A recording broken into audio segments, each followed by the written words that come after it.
So next factor یہ آتا ہے کہ جو پولیٹیکل اور سوشل کنڈیشنز ہیں ان کے اوپر بہت زیادہ ڈپینڈ کرتا ہے. جیسے کہ اگر تو وہاں پر بہت زیادہ پولیٹیکل اسٹیبلٹی ہے, پولیٹیکلی وہاں پر پیس ہے, تو وہاں پر سوشل فریڈم ہے, اکنامک فیسلٹیز ہیں لوگوں کے پاس, تو ایسی جگہیں جو ہیں وہاں پر لوگ رہنا پسند کرتے ہیں.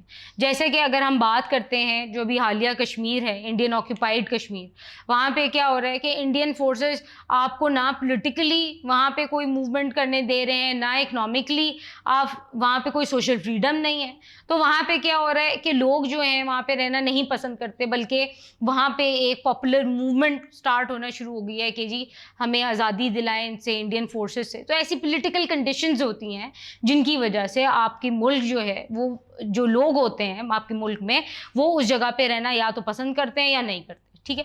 اس کے علاوہ بچوں کبھی کبھی یہ ہوتا ہے کہ آپ کی جو ریلیجس اور پولیٹیکل ریزنس کی وجہ سے لوگوں کو زبردستی اس جگہ سے جانا پڑ جاتا ہے. اگر میں آپ کی اگزامپل لوں, مائیگریشن آف انڈو پاک سب کانٹیننٹ میں جب انڈیا اور پاکستان علیحدہ ہوئے تھے تو ایک میسو قسم کی مائیگریشن ہوئی تھی, اور اس مائیگریشن میں کیا ہوا تھا کہ لوگوں کو, جو مسلمان ہیں, انہیں نہ ریلیجس فریڈم تھی, نہ ان کو پولیٹیکل فریڈم تھی, نہ ان کو سوشل فریڈم تھی.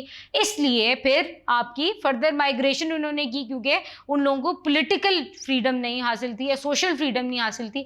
تو اس کی وجہ سے اگر تو فیوریبل کنڈیشنز ہیں تو وہاں پہ لوگ رہنا پسند کرتے ہیں, لیکن اگر فیوریبل کنڈیشنز نہیں ہیں تو لوگ وہاں پہ رہنا پسند نہیں کرتے.